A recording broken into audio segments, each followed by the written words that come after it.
ಇವಳ ಹೀರೋ ಎಲ್ಲಿದ್ಯಪ್ಪ? ಜನಗಳ ಮಧ್ಯೆ ಇದ್ದೀನಪ್ಪ.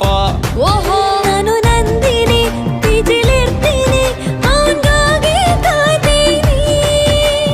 ಅವನ ಹತ್ರ ಅಂತದ್ದೇನಿದೆ? ಓಹೋ ಯಾಕಿಷ್ಟೊಂದು ಬೂಸ್ ಬಂಪ್ಸ್ ಆಗ್ತಿದೆ?